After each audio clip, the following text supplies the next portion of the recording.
Մի առանձնատուն թաքցնում է գաղտնիքներ իր կատարյալ ճակատի հետում։ Մի երիտասարդ աղջիկ ականատես է լինում ճշմարտությունների, որոնք ընդմիշտ կփոխեն կյանքեր։ Ուժն ու փողը միշտ չէ, որ կարողանում են լրացնել նրանց քաջությունը, ովքեր որոշում են խոսել։ Նախքան այս զարմանահրաշ պատմությունը լսելը, չմոռանաք բաժանորդագրվել ալիքին ավելի հուզիչ պատմությունների համար։ Կեսօրվա առը թափանցում էր առանձնատան վիտրաժների միջով ստեղծելով ոսկեգույն արտացոլանքներ գլխավոր սրահի փայլեցված մարմարի վրա։ Մանեն այդ օրն արդեն երրորդ անգամ էր ուղղում ծաղկային հորինվածքները, նրա մատները թեթագի դողում էին սպիտակ խոլորձները վերադասավորելիս։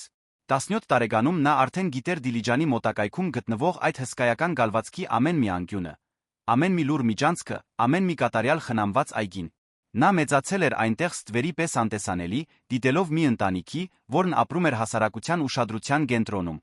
Մանե գլխավոր ննջասենյակի սրբիչները պետք է փոխել, ասաց նրա մայրը Անահիտը, դուրս գալով խոհանոցից իր անթերի գոգնոցով։ Անահիտ Սարգսյանն արդեն 15 տարի աշխատում էր Ավետիսյանների ընտանիքի համար այն օրվանից, երբ այրիացավ ստիպված եղավ միայնակ պահել դստերը։ Առանձնատունը դարձել էր ոչ միայն նրա աշխատավայրը, այլ նրա տունը, ապաստարանը, որոշ առումով նրա ոսկե վանդակը։ Երիտասարդ աղջիկը լուր գլխով արեց բարձրացավ երկրորդ հարկ տանող հայկական մարմարե աստիճաններով։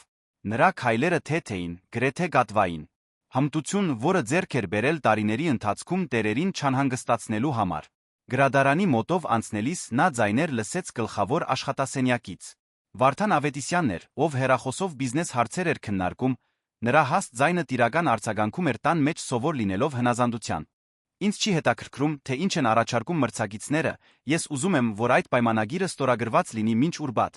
ասում էր նա մատներով անհամբերդ հմբկահարելով ընկուզենու փայտից պատրաստված սեղանը։ Վարդանը 45 տարեկան տղամարդ էր, բարձրահասակ, կատարյալ սանրված աղոթափայլ մազերով, միշտ գրում էր պատվերով կարված կոստյումներ, որոնք ավելի թանկ արժեին, քան շատ մարդկանց տարեկան եկամուտը։ Նրա ձեռքերը մեծ էին ու ուժեղ, Մանեն միշտ նկատում էր, թե ինչպես էր նա դրանք օգտագործում գարոր զրույցների ժամանակ իր խոսքն ընդգծելու համար։ Միջանցքի մյուս կողմում գլխավոր ննջասենյակի կիսաբաց դռնից Մանեն տեսավ Անի Ավետիսյանին նստած իր հատուկ սայլակի մեջ, նայելիս պատուհանից դեպի այգիները։ Անին ժամանակին Երանի ամենանրբագեղ բարձրաշխարհիկ տիկինն էր, ավարտել էր Երանի պետական համալսարանի բանասիրական ֆակուլտետը, տիրապետում էր 4 լեզուների, մի կին էր, ով հավասար հմտությամբ ղեկավարում էր թե գործարար հանդիպումները, թե բարեգործական ընթրիքները։ Հիմա 42 տարեկանում նյարդամկանային հիվանդությունը նրան գամել էր սայլագին նրա կյանքը վերածելով սահմանափակումների մի շարքի, որոնց նա դիմակայում էր լուր արժանապատվությամբ, ինչը մարդու սիրտ էր մաշում։ Բարի օր, տիկին Անի, շնջաց Մանեն սենյակ մտնելով թարմ սրբիչներով։ Անին շրջվեց, մի պահ նրանց հայացքները հանդիպեցին։ Այդ հայացքում ինչ-որ բան կար։ Դա միայն ֆիզիկական վիճակի համար զգացվող տխրությունը չէր, այլ ավելի խորը մելամաղձություն։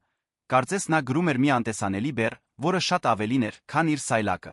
Մանե, սիրելիս, պատասխանեց Անին իր մեղմ ձայնով, որը դեռ պահպանում էր իր երիտասարդության կրթվածության հետքերը։ Ինչպես է մայրդ այսօր։ Լսեցի, որ երեք իրեն այնքան էլ լավ չէր զգում։ Անին միշտ այդպես էր խոսում նրա հետ անգեղծ բարությամբ, իրական հետաքրքրությամբ։ Ի տարբերություն Վարդանի, ով հազիվ էր նկատում սպասուհիների գոյությունը, Անին միշտ հարցնում էր նրանց կյանքի մասին, հիշում էր փոքրիկ մանրուքները, ցուցաբերում էր մարդկայնություն, որը կտրուկ հակասում էր ամուսնու սառնությանը։ Նա ավելի լավ է, շնորհակալություն հարցնելու համար, պատասխանեց Մանեն դասավորելով սրբիչները հարագից լոքարանում։ Ձեզ այլս ոչինչ պետք չէ։ Անին մի պահ տատանվեց, կարծես ուզում էր ավելին ասել, բայց պարզապես օրորեց գլուխը։ Ոչ, սիրելիս, շնորհակալություն։ Մանեն ավարտում էր լոքարանի գարգավորումը, երբ լսեց Վարդանի մոտեցող ձայնը։ Նա սենյակ մտավ առանց թագելու, հեռախոսը դեռ ականջին սեղմած, խոսելիս ժեստեր անելով։ Անին թեթագի լարվեց իր սայլակի մեջ մի գրեթե աննկատելի ռեակցիա, որը Մանեն նկատեց միայն այն պատճառով, որ սովորել էր կարդալ այդ տան նրբությունները։ Այո, ես հասկանում եմ ռիսկերը, ասում էր Վարդանը, բայց երբեմն պետք է ջնշում գործադրել ուզածին հասնելու համար։ Նա անջատեց հեռախոսը, շրջվեց դեպի կինը։ Անի, մենք պետք է խոսենք վաղվա միջոցառման մասին։ Կարոր լրագրողներ են ներկա լինելու։ Անիի դեմքն ավելի մռայլվեց։ Ես արդեն ասացի, որ ինձ լավ չեմ զգում հանրային միջոցառումների համար, Վարդան։ Այն օրվանից հետո։ Ինչից հետո, ընդհատեց նա ձայնին հաղորդելով ավելի գոշտ երանգ։ Այն օրվանից, երբ որոշեցիր թաքնվել աշխարհից։ Անի, մենք հանրային ընտանիք ենք։ Մենք ունենք պատասխանատվություն, պարտավորություններ։ Քո վիճակը չի կարող պատրվակ լինել մեր սոցիալական պարտականությունները լքելու համար։ Մանեն զգաց, որ սենյակի օդը ձանրացավ։ Նա արագ ավարտեց իր գործերը փորձելով էլ ավելի անտեսանելի դառնալ, բայց չկարողացավ չնկատել, թե ինչպես անի ձեռքերը սեղմվեցին սայլակի հենակներին, մատների հոդերը սպիտակեցին։ Դա պատրվակ չէ, Վարդան։ Դա իրականություն է, պատասխանեց Անին, նրա ձայնը թեթագի դողում էր։ Ինձ ժամանակ է պետք հարմարվելու համար, որպեսզի։ Ինչի համար, նորից կտրեց նա։ Անի, դու արդեն 2 տարի է այդ սայլակի մեջ ես։ Երբ ես պատրաստվում վերջապես դադարեցնել ինքնախղճահարությունը նորից դառնալ այն գինը, ում հետ ես ամուսնացել եմ։ Հաջորդած լռությունը խեղդող էր։ Մանեն զգաց, թե ինչպես է սիրտը խառնում տեսնելով այդ դաժանությունը, որը քողարկված էր հոգատարությամբ։ Անին իջեցրեց աչքերը, Մանեն տեսավ մի միայնակ արցունք, որը սահեց նրա այտով, նախքան արագ սրբվելը։ Ես գնում եմ աշխատասենյակ, հայտարարեց Վարդանը ուղղելով փողկապը։ Հուսով եմ, որ մինչ վաղը կվերանայես որոշումդ։ Մամուլը ներկա կլինի, ես չեմ կարող նորից մենակ ելալ։ Արդեն սկսել են հարցեր տալ։ Նա դուրս եկավ սենյակից նույն տիրական քայլվածքով, որով մտել էր մարմարե միջանցքում թողնելով միայն իր քայլերի արձագանքը։ Անին երկար րոպեներ անշարժ մնաց նայելով իր ծնկներին դրված ձեռքերին։ Մանեն լուր ավարտեց իր գործը, բայց դուրս գալուց առաջ մոտեցավ Անիի սայլակին։ Տիկին Անի, մեղմ ասաց նա, եթե որե բանի կարիք ունենաք, ինչ էլ որ լինի, կարող եք ինձ կանչել։ Անին բարձրացրեց աչքերը, մի պահ Մանեն այդ հոգնած հայացքում խորը երախտագիտություն տեսավ։ Շնորհակալություն, սիրելիս։ Դու շատ բարի ես։ Երբ Մանեն իջավ խոհանոց, տեսավ մորն ընթրիք պատրաստելիս։ Անահիտը ճշգրիտ շարժումներով բանջարեղեն էր կտրատում,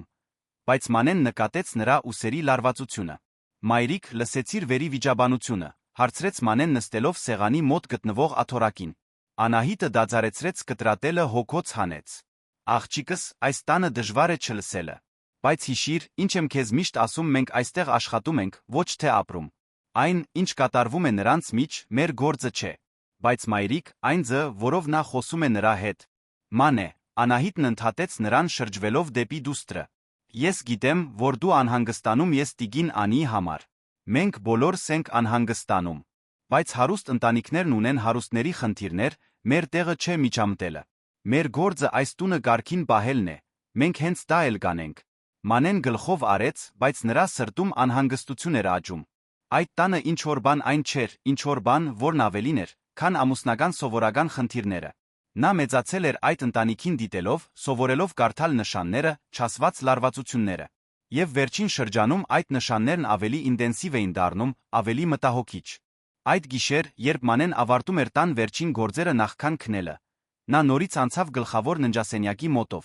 Դուռը կիսաբաց էր, նա տեսավ Անին դեռ նստած պատուհանի մոտ, նայելիս այգիների մթությանը։ Լամպի լույսը մեղմ ստվերներ էր ստեղծում նրա դեմքին ընդգծելով տխրությունը, որը կարծես ընդմիշտ բնավորվել էր նրա դիմագծերում։ Աշխատասենյակից նորից լսվում էր Վարդանի ձայնը հեռախոսով իր սովորական անհամբերությամբ քննարկելով պայմանագրերն ու ժամկետները։ Մանեն հասկացավ, որ նույնիսկ նույն տան մեջ լինելով զույգն ապրում էր լիովին տարբեր աշխարհներում։ Տղամարդը իր բիզնես կայսրության ամբիցիաների մեջ, կինը իր լուր մեկուսացման։ Նախքան սպասավորների գացարանում գտնվող իր սենյակ գնալը, Մանեն վերջին անգամ շրջեց տան մեջ ստուգելով դռներն ու պատուհանները, ինչպես միշտ անում էր։ Երբ նա անցնում էր գրադարանի մոտով, տեսավ Վարդանին, ով որոշ թղթեր էր պահում իր անձնական չհրկիզվող պահարանում։ Նա լարված տեսք ուներ, շատ տարբեր այն գոռոզությունից, որը սովորաբար ցուցադրում էր։ Մի պահ նրանց հայացքները հանդիպեցին դրան ապակու միջով։ Մանեն զգաց մի անբացատրելի սարսուռ, որն անցավ իր ողնաշարով։ Այդ առանձնատանը գաղտնիքներ կային, գաղտնիքներ, որոնք շատ ավելին էին, քան նա կարող էր պատկերացնել։ Եվ ինչ-որ կերպ Մանեն գիտեր, որ պատրաստվում է բացահայտել ճշմարտություններ, որոնք ամեն ինչ կփոխեն։ Հաջորդ առավոտը Ավետիսյանների առանձնատուն բերեց անսովոր իրարանցում։ Մանեն վաղ արթնացավ գլխավոր դարպասի մոտ կայանող բեռնատարների աղմուկից։ Այն բարեգործական միջոցառման օրն էր, որի մասին նշել էր Վարդանը։ Տունը պետք է վերածվեր մայրաքաղաքի սոցիալական սեզոնի ամենակարևոր խնջույքներից մեկի բեմի։ Անահիտն արդեն խոհանոցում էր առավոտյան 5-ից վերահսկելով քեյթերինգի թիմին, որը պատրաստում էր նրբահամ ուտեստների շքեղ հորինվածքներ։ Միջոցառման համար վարձված լրացուցիչ անձնակազմը շրջում էր տան մեջ տեղափոխելով սեղաններ, աթոռներ, ոսկեգույն զարդարանքներ, ծաղկային հորինվածքներ, որոնք ավելի թանկ արժեին, քան նվազագույն աշխատավարձը։ Մանե, պետք է, որ այսօր աչքդ տիկին Անիի վրա լինի, ասաց Անահիտը ստուգելով առաջադրանքների անվերջանալի ցուցակը։ Այս ողջ իրարանցման մեջ նա լրացուցիչ աջակցության գարիք կունենա։ Եվ խնդրում եմ, հեռու մնա բարոն Վարդանից։ Նա այս առավոտ առանձնապես գրգռված է։ Կարծես մոր խոսքերով կանչված Վարդանը հայտնվեց խոհանոցում, փոթորկի պես դրամատիկ ժեստեր անելով հեռախոսով գոռալով. «Ինչ է նշանակում խումբը չի կարող գալ։ Ես մի կարողություն եմ վճարել այդ երաժիշտների համար»։ Նա գատաղությամբ անջատեց հեռախոսը, շրջվեց դեպի Անահիտը։ «Անահիտ, որտեղ է գինս։ Պետք է հենց հիմա խոսեմ նրա հետ։ Նա սենյակում է, պարոն, բայց դեռ պատրաստվում է»։ «Ինձ չի հետաքրքրում, թե նա պատրաստվում է Մարս թռչել», կտրեց Վարդանը աստիճանները երկու բարձրանալով։ «Անի, մենք պետք է խոսենք»։ Մանեի սիրտը խառնեց։ Վարդանի ձայնի մեջ մի այնպիսի ագրեսիա կար, որին նա երբեք այդքան սուր չէր ականատես եղել։ Նա անկատ բարձրացավ աստիճաններով, նրա հետից անհանգստանալով Անիի համար։ Գլխավոր ննջասենյակի դուռը լայն բացված էր, Մանեն հեռվից լսում էր վիճաբանությունը։ Անին նստած էր հայելու արջ, փորձելով դիմահարթարվել դողացող ձեռքերով, ակնհայտորեն հուզված միջոցառման հեռանկարից։ «Վարդան, խնդրում եմ, մի գոռա», խնդրեց Անին, նրա ձայնը հազիվ էր կարողանում թաքցնել հոգնածությունը։ «Ես արդեն ասացի, որ գալու եմ միջոցառմանը։ Պատրաստվում եմ»։ «Պատրաստվում ես», Վարդանը սարկազմով ծիծաղեց։ «Անի, դու արդեն 3 ժամ է այս սենյակում ես։ 3 ժամ։ Հյուրերը կսկսեն գալ 2 ժամից, իսկ դու դեռ տեսք ունես սրա պես»։ Մանեն գծկվեց լսելով դիտողության դաժան տոնը։ Անին ցած դրեց շրթներկը, նրա աչքերը լցվեցին արցունքներով։ «Ես փորձում եմ, Վարդան։ Իսկապես փորձում եմ։ Բայց ինձ համար դժվար է»։ «Դժվար», պայթեց նա։ «Անի, դու գիտես ինչն է դժվար։ Դժվար է կես աշխարհին բացատրելը, թե ինչու է գինս դարձել ճգնավոր։ Դժվար է պահպանել մեր իմիջը, երբ դու հրաժարվում ես նվազագույն ջանք գործադրել»։ «Նվազագույն ջանք», Անիի ձայնը բարձրացավ, երկար ժամանակ զսպված զայրույթը վերջապես արտահայտություն գտավ։ «Վարդան, ես ամեն օր արթնանում եմ պայքարելով սեփական մատներս շարժելու համար։ Ես օգնության կարիք ունեմ տարրական բաների համար, որոնք դու նույնիսկ չես պատկերացնում։ Եվ դու կարծում ես, որ դա ջանքի պակաս է»։ Վարդանը մոտեցավ սայլակին, նրա դեմքը կարմրել էր զայրույթից։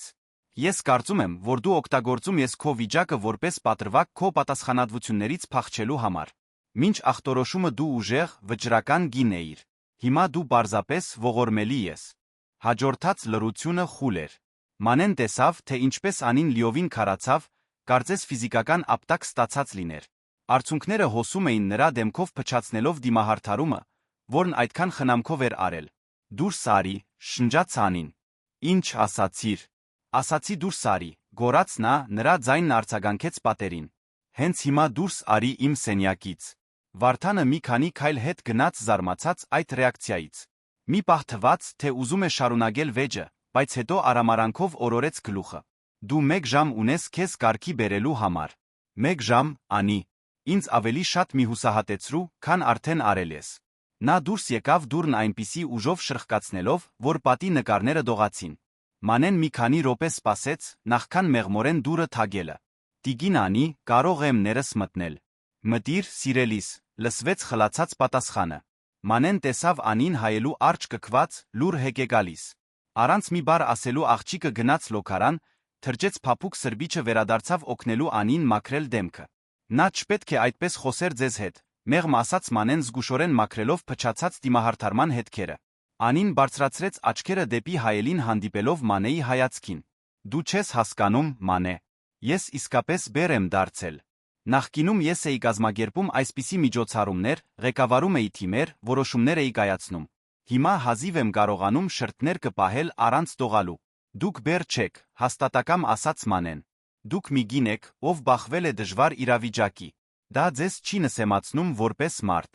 Անին ժպտաց արցունքների միջից։ «Ինչպես ես կարողանում այդքան իմաստուն լինել 17 տարեկանում։ Ես մեծացել եմ դիտելով, տիկին Անի։ Սովորել եմ տեսնել արտաքինից այն կողմ»։ 1 ժամվա ընթացքում Մանեն օգնեց Անին պատրաստվել միջոցառմանը։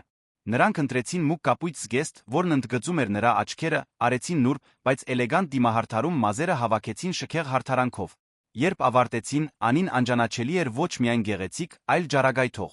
«Շնորհակալություն, սիրելիս», ասաց Անին սեղմելով Մանեի ձեռքը։ «Չգիտեմ ինչ կանեի առանց քեզ»։ Հյուրերը սկսեցին գալ ճիշտ ժամը 6-ին։ Երանի էլիտան շրջում էր առանձնատան այգիներում կանայք թանկարժեք զգեստներով, տղամարդիկ սմոքինգներով, բոլորը ձացնելով, թե չեն գնահատում միմյանց, մինչ խմում էին ֆրանսիական շամպայն։ Մանեն շրջում էր հյուրերի մեջ մատուցելով նախուտեստներ, անտեսանելի ինչպես միշտ, բայց ամեն ինչ նկատելով։ Նա տեսնում էր, թե ինչպես են ընդունում Անին, ոմանք անգեղծ համագրանքով, ոմանք խղճահարությամբ, չիմանալով, թե ինչպես վարվել նրա վիճակի հետ։ Վարդանն իր հերթին իր տարերքի մեջ էր։ Բարձր ծիծաղում էր, պատմություններ պատմում, սեղմում ձեռքերը լուսանկարվում այն մարդու թեթությամբ, ով սովոր է լինել ուշադրության կենտրոնում։ Բայց Մանեն նկատեց, որ նա Անին միշտ պահում էր կարևոր զրույցների լուսանցքում, ներկայացնելով նրան հյուրերին միայն անհրաժեշտության դեպքում։ Վարդան գինդ այսօր հրաշալի տեսք ունի, նկատեց մի ազդեցիկ տիկին։ Ինչպես է նա հարմարվում իրավիճակին։ Անին մարտիկ է, պատասխանեց Վարդանը մի ժպիտով, որը չէր հասնում աչքերին։ Նա ինձ զարմացնում է իր ուժով։ Համոզված ենք, որ շուտով նա նորից ակտիվորեն կմասնակցի հասարակական կյանքին։ Մանեն տեսավ, թե ինչպես Անին լարվեց լսելով ամուսնու խոսքերը։ Կարծես նա մի ֆանտազիա էր վաճառում խոստանալով մի ապագա, որը բժիշկներն արդեն ասել էին, որ անհնար է։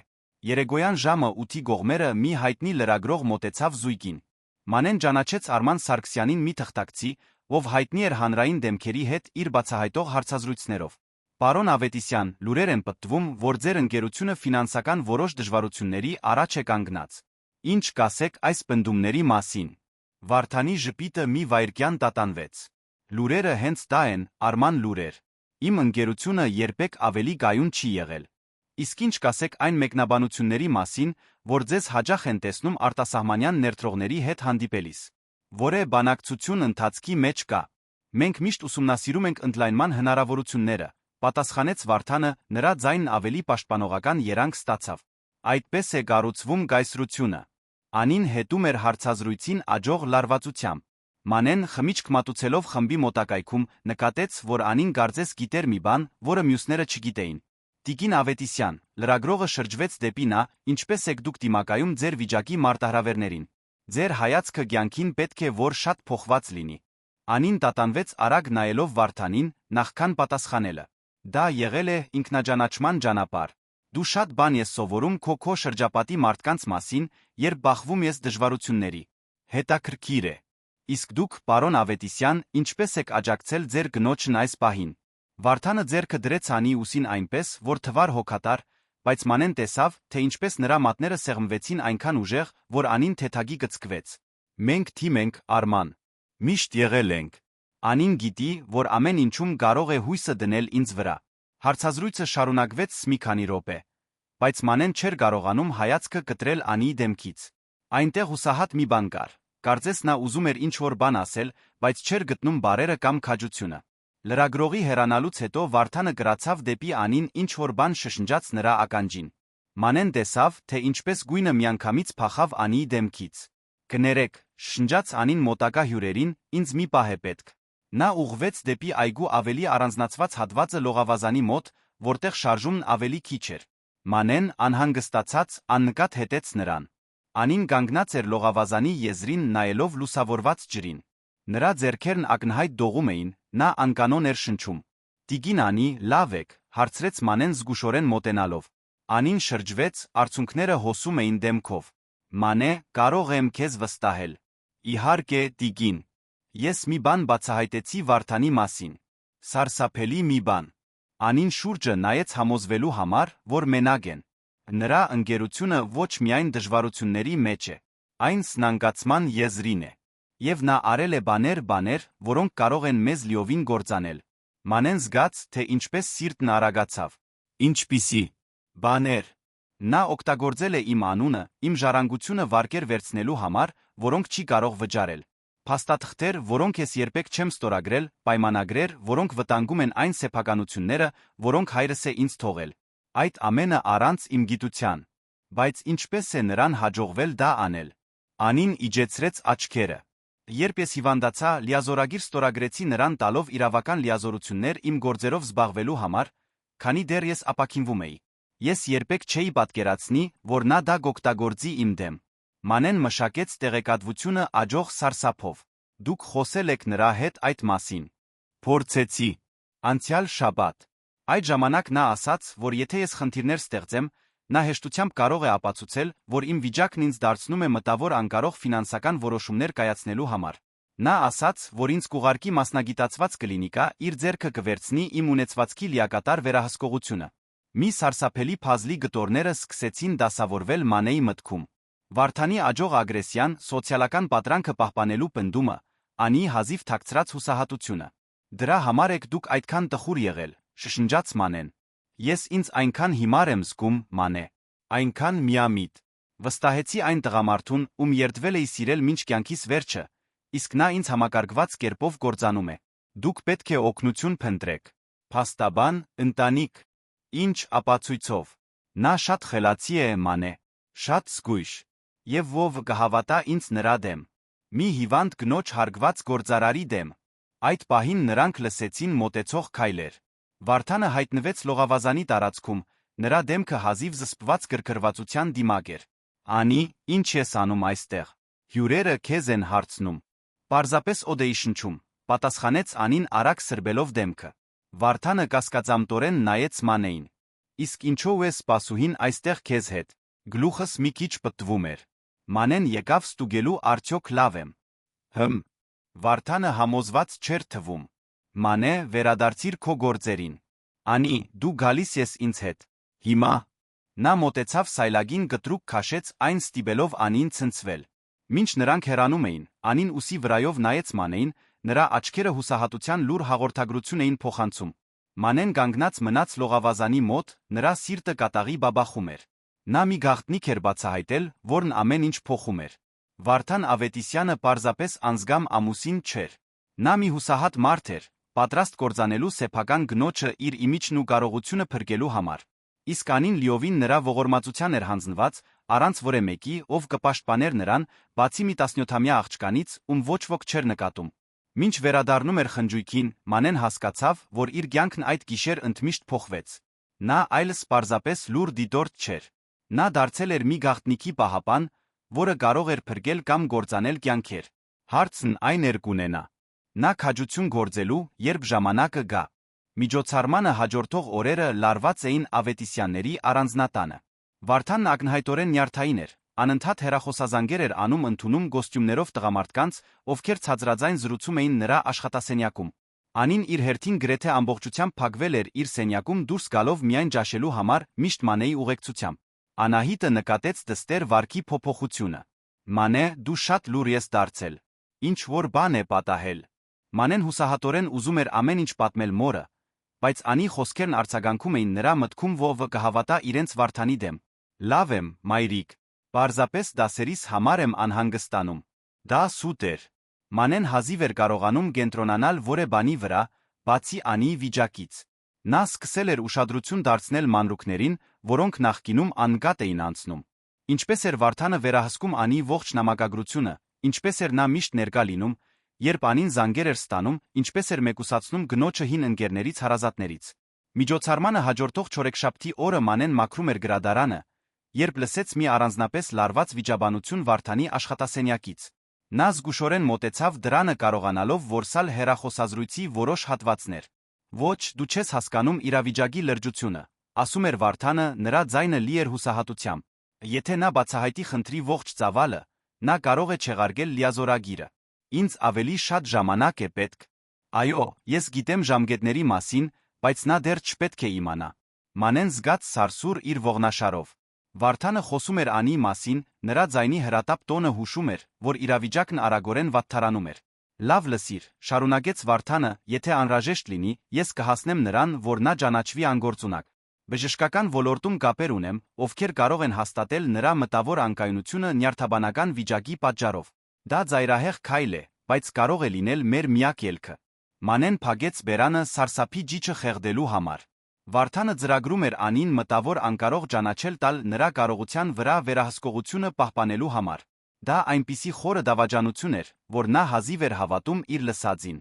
Այդ պահին Անահիտը հայտնվեց միջանցքում։ Մանե, ինչ ես անում այստեղ կանգնած։ Տիկին Անին քեզ է կանչում։ Կներես, մայրիկ։ Արդեն գնում եմ։ Մանեն գտավ Անին իր սենյակում պատուհանից դուրս նայելիս, խորը թախծի արտահայտությամբ։ Սեղանի վրա թղթեր էին թափված նամակներ, փաստաթղթեր, հին լուսանկարներ։ Մանե, սիրելիս, փակիր դուռը, խնդրում եմ։ Երբ Մանեն արեց խնդրածը, Անին շրջվեց դեպի նա լացից կարմրած աչքերով։ Ես պետք է քեզ մի բան ցույց տամ։ Մի բան, որ այսօր բացահայտեցի, երբ Վարդանը դուրս եկավ։ Անին բացեց գրասեղանի գողբված դարակը հանելով մի դեղնած ծրար։ Սա մի նամակ է, որը հայրս է ինձ թողել մահանալուց առաջ։ Նա միշտ կասկածել է Վարդանի մտադրություններին, բայց ես երբեք չեմ ուզեցել հավատալ։ Նա նամակը տվեց Մանեին, ով կարդաց աջող սարսափով։ Անի հայրը տարիներ առաջ մասնավոր քննիչ էր վարձել պարզել, որ Վարդանը սկզբում մոտեցել էր նրան ոչ թե սիրուց դրդված, այլ որովհետև գիտեր այն զգալի ժառանգության մասին, որը նա ստանալու էր։ Հայրս փորձեց ինձ զգուշացնել, բայց ես սիրահարված էի։ Կարծում էի, որ նա չափից դուրս պաշտպանողական է, ասաց Անին, ձայնը գոտրվելով։ Հիմա հասկանում եմ, որ նա ամեն ինչում իրավացի էր։ Տիկին Անի, ես այսօր լսեցի Վարդանին հեռախոսով։ Նա ծրագրում է։ Ես գիտեմ ինչ է նա ծրագրում, ընդհատեց Անին։ Երեք գիշեր նրա չհրկիզվող պահարանում փաստաթղթեր գտա։ Երբ նա գնացել էր իր գաղտնի հանդիպումներից մեկին, նա արդեն կապվել է բժիշկների հետ, ովքեր պատրաստ են հաստատել, որ իմ նյարդաբանական վիճակն ազդում է իմ մտավոր կարողությունների վրա։ Մանեն նստեց մահճակալի եզրին զգալով ոտքերի թուլությունը։ Բայց դա ճիշտ չէ։ Դուք լիովին գիտագից եք։ Դա դու ես գիտենք, բայց Վարդանը կարող է շատ համոզիչ լինել։ Իսկ իմ ֆիզիկական վիճակի դեպքում նրա համար հեշտ կլինի նկարագրել մի փխրուն, շփոթված կնոջ պատկեր, ով ի վիճակի չէ ռացիոնալ որոշումներ կայացնել։ Դուք չպետք է թույլ տաք, որ նա դա անի։ Անին բռնեց Մանեի ձեռքերը ուժգին սեղմելով դրանք։ Մանե, ես քո օգնության գարիքն ունեմ։ Դու այս տան միակ մարդն ես, ում կարող եմ լիովին վստահել։ Ինչ ասեք, Տիկին Անի։ Ինչ ասեք։ Ես Երանում մի վստահելի փաստաբան ունեմ, մեկը, ով տարիներ շարունակ աշխատել է հորս հետ։ Պարոն Արամ Հովհաննիսյանը։ Նա չգիտի իմ ներկա վիճակի կամ Վարդանի հետ ունեցած խնդիրների մասին։ Ես պետք է նրան հաղորդագրություն ուղարկեմ, բայց Վարդանը վերահսկում է իմ բոլոր կապերը։ Անին Մանեին տվեց մի կնքված ծրար։ Այս նամակը բացատրում է ողջ իրավիճակը, խնդրում հրատապ իրավական օգնություն։ Կարող ես միծ գտնել այն հանձնելու համար առանց Վարդանի իմանալու։ Մանեն վերցրեց ծրարը զգալով պատասխանատվության ծանրությունը։ Այո, Տիկին։ Միծ կգտնեմ։ Եվս մի բան, ասաց Անին տատանվելով։ Նամակում խնդրել եմ պարոն Հովհաննիսյանին անձամբ գալ այստեղ։ Ձացրել եմ, թե ծրագրում եմ թարմացնել գտակս որպես անակնկալ Վարդանի համար։ Եթե նա հայտնվի այստեղ առանց նախազգուշացման, Վարդանը չի կարողանա արգելել նրա մուտքը։ Այդ պահին նրանք լսեցին Վարդանի մեքենայի ժամանումը։ Անին արագ թաքցրեց թղթերը, դիրք ընդունեց իր սայլակի մեջ, կարծես պարզապես հանգստանում էր։ Մանե, շատ զգույշ եղիր։ Եթե Վարդանը պարզի ինչ ենք անում։ Անին չավարտեց նախադասությունը, բայց նրա աչքերի վախն ամեն ինչ ասում էր։ Մանեն թաքցրեց նամակն իր համազգեստի տակ, դուրս եկավ սենյակից։ Միջանցքում նա բախվեց Վարդանին, ով առանձնապես գրգռված էր թվում։ Որտեղ է գինս, կտրուկ հարցրեց նա։ Սենյակում է, պարոն։ Հանգստանում էր։ Վարդան անցավ նրա մոտով առանց այլ խոսքի, բայց Մանեն նկատեց, թե ինչպես նա արագ ստուգեց արդյոք աշխատասենյակի դուռը գողբված է, նախքան աստիճաններով բարձրանալը։ Այդ գիշեր, երբ համոզվեց, որ բոլորը քնած են, Մանեն լուր դուրս եկավ առանձնատանից։ Նա ավտոբուս նստեց դեպի Երան, 2 ժամ տող ճանապարհը նրան ժամանակ տվեց մտածելու իր արածի կարողության մասին։ Պարոն Արամ Հովհաննիսյանի գրասենյակը գտնվում էր քաղաքի կենտրոնում մի շքեղ շենքում։ Մանեն նամակը հանձնեց քարտուղարուհուն բացատրելով, որ այն հրատապ է, խնդրելով, որ այն անմիջապես կարդացվի։ 20 րոպե տագնապալի սպասումից հետո քարտուղարուհին վերադարձավ։ Պարոն Հովհաննիսյանն ասաց, որ վաղը ժամը 2-ին կլինի առանձնատանը։ Նա խնդրեց ձեզ փոխանցել Տիկին Ավետիսյանին, որ ամեն ինչ լավ կլինի։ Վերադարձի ճանապարհը հավերժություն թվաց։ Մանեն տուն հասավ լուսաբացից քիչ առաջ, լուր մտնելով հետնամուտքից։ Անահիտն արդեն արթուն էր նախաճաշ պատրաստելով։ Մանե, որտեղ այիր։ Գնացի սենյակ, դու այնտեղ չէիր։ Մայրիկ, ես քայլում էի։ Չէի կարողանում քնել։ Անահիտը կասկածամտորեն նայեց նրան։ Աղջիկս, վերջին ժամանակներս շատ տարօրինակ ես քեզ պահում։ Եթե ինչ-որ բան է կատարվում։ Ոչինչ չկա, մայրիկ։ Խոստանում եմ։ Հաջորդ ողջ օրվա ընթացքում Մանեն հազիվ էր կարողանում կենտրոնանալ իր գործերի վրա։ Ամեն անցնող ժամի հետ նրա տագնապն աճում էր։ Անին նույնպես ակնհայտորեն նյարդային էր, անընդհատ ստուգելով ժամացույցը։ Ճիշտ ժամը 2-ին առանձնատան զանգը հնչեց։ Մանեն վազեց դուռը բացելու, տեսնելով մոտ 60 տարեկան մի տղամարդու ալեհեր մազերով, անթերի կոստյումով։ Արամ Հովհաննիսյան Տիկին Անի Ավետիսյանին տեսնելու համար, ասաց նա հաստատակամ տիրական ձայնով։ Այդ պահին Վարդանը հայտնվեց սրահում։ Պարոն Հովհաննիսյանը, մենք ոչ մի այցելության չէինք սպասում։ Ձեր գինը կապվել է ինձ հետ իր իրավական փաստաթղթերում որոշ թարմացումների համար, որքան հասկացա ձեզ համար անակնկալ է։ Վարդանը շփոթված տեսք ուներ։ Ես ոչինչ չգիտեի այդ մասին։ Դե, երբեմն կանայք սիրում են որոշ գաղտնիքներ պահել, ասաց փաստաբանը մի ժպիտով, որը չէր հասնում աչքերին։ Կարող եմ նրան տեսնել հիմա։ Իհարկե, իհարկե։ Մանե, ուղեկցիր բարոն Հովհաննիսյանին կնոջս մոտ։ Դեպի սենյակ տանող ճանապարհին Մանեն շշնջաց փաստաբանին։ Նա վտանգի մեջ է։ Իրական վտանգի։ Բարոն Հովհաննիսյանը պարզապես գլխով արեց, բայց Մանեն տեսավ, թե ինչպես նրա հայացքը խստացավ։ Հանդիպումը տեց գրեթե 2 ժամ։ Վարդանը նյարդային պտտվում էր տան մեջ ակնհայտորեն փորձելով լսել զրույցի գտորները, բայց պարոն Հովհաննիսյանը լիակատար առանձնություն էր խնդրել։ Երբ նրանք վերջապես դուրս եկան սենյակից, Անին կարծես կերպարանափոխված լիներ։ Նրա աչքերում մի վճռականություն կար, որը ամիսներ շարունակ չկար։ Պարոն Հովհաննիսյան, հաճելի էր ձեզ նորից տեսնել, ասաց նա հաստատակամ բարձ ձայնով։ Շնորհակալություն իմ խնդրանքին այդքան արագ արձագանքելու համար։ Հաճույքն իմն էր, Տիգին Ավետիսյան։ Ես անձամբ կհոգամ, որ բոլոր փաստաթղթերը մշակվեն հրատապ կարգով։ Վարդանը մոտեցավ ակնհայտորեն անհամբեր իմանալու, թե ինչ է քննարկվել։ Դե, ինչ էր անակնկալը։ Ախ, Վարդան, ասաց Անին խաղաղ ժպիտով, դու շուտով կիմանաս։ Շատ շուտով։ Պարոն Հովհաննիսյանի հեռանալուց հետո Վարդանը ճնշում գործադրեց Անի վրա մանրամասներ ստանալու համար, բայց նա ամուր մնաց ոչինչ չհայտնելու իր որոշման մեջ։ Լարվածությունը տանը դարձավ գրեթե շոշափելի։ Այդ գիշեր, երբ Մանեն օգնում էր Անին պատրաստվել քնելու, տարեց կինը բռնեց նրա ձեռքերը։ Մանե, այն, ինչ դու այսօր արեցիր, փոխեց իմ կյանքը։ Պարոն Հովհաննիսյանն արդեն սկսել է անհրաժեշտ իրավական գործընթացները լիազորագիրը չեղարկելու իմ ունեցվածքը պաշտպանելու համար։ Մենք նա ապացույցներ ենք պատրաստում Վարդանի անօրինական գործունեության մասին։ Ինչ է լինելու հիմա։ Հիմա մենք սպասում ենք և պատրաստվում ենք գալիք փոթորկին։ Կարծես նրա խոսքերը մարգարեական լինեին, նրանք լսեցին Վարդանին, ով գոռում էր հեռախոսով իր աշխատասենյակում, նրա ձայնն արձագանքում էր ողջ տանը։ Ոչ, դու չես հասկանում։ Ինչ որ բան փոխվել է։ Նա այսօր ինչ որ բան է արել, ես պետք է պարզեմ ինչ։ Անին Մանեն իրար նայեցին իմանալով, որ հաջորդ օրերը վճռորոշ են լինելու։ Ճակատամարտը պաշտոնապես սկսվել էր, այլս հետդարձի ճանապարհ չկար։ Հաջորդ առավոտը առանձնատուն բերեց խաբուսիկ հանդարտություն։ Վարդանը վաղ էր մեկնել Երան մի շարք հանդիպումների համար, Անին ավելի հանգիստ էր թվում, քան Մանեն նրան տեսել էր շաբաթներ շարունակ, բայց այդ հանգստությունը կարճ տեց։ Ժամը 10-ի կողմերը Անահիտը վազելով մտավ այն սենյակը, որտեղ Մանեն դասավորում էր գրադարանը։ Մանե, դրան մոտ մի մարդ կա, քեզ է հարցնում։ Ասում է ոստիկանությունից է։ Մանեի սիրտը թրավ։ Արդյոք Վարդանը պարզել էր իր քաղաք գնալու մասին։ Նա հետեց մորը դեպի գլխավոր դուռը, որտեղ տեսավ համազգեստով մի սպայի ծրարը ձեռքին։ Օրիորդ Մանե, ծանուցագիր ունեմ ձեզ համար որպես վկա ներկայանալու քաղաքացիական գործով։ Փաստաթղթերը վերաբերում են Ավետիսյանների ընտանիքին։ Մանեն վերցրեց թղթերը դողացող ձեռքերով։ Նույնիսկ առանց իրավաբանական տերմինները լիովին հասկանալու նա տեսնում էր, որ պարոն Հովհաննիսյանն արագ է գործել։ Անին պաշտոնապես վիճարկում էր լիազորագիրը պահանջում հետաքննություն իր ունեցվածքի ոչ պատշաճ օգտագործման վերաբերյալ։ Մայրիկ, ես կարող եմ բացատրել։ Մանե, ինչ է կատարվում այստեղ։ Անահիտի ձայնը լի էր անհանգստությամբ շփոթմունքով։ Ինչու ես դու ներգրավված ընտանիքի իրավական հարցերում։ Նախքան Մանեն կկարողանար պատասխանել, Անին հայտնվեց մուտքի մոտ իր սայլակով։ Անահիտ, կարող եմ առանձին խոսել քեզ Մանեի հետ։ 3 կանայք ուղղվեցին դեպի հետի այգին հեռու մաքրող անձնագազմի հետաքրքրասեր ականջներից։ Անին խորը շունչ քաշեց նախքան խոսելը։ Անահիտ, դու արդեն 15 տարի է աշխատում ես մեր ընտանիքի համար։ Միշտ եղել ես հավատարիմ, զուսպ հոգատար։ Դրա համար պետք է քեզ մի բան պատմեմ, որը կարող է փոխել քո Մանեի կյանքը։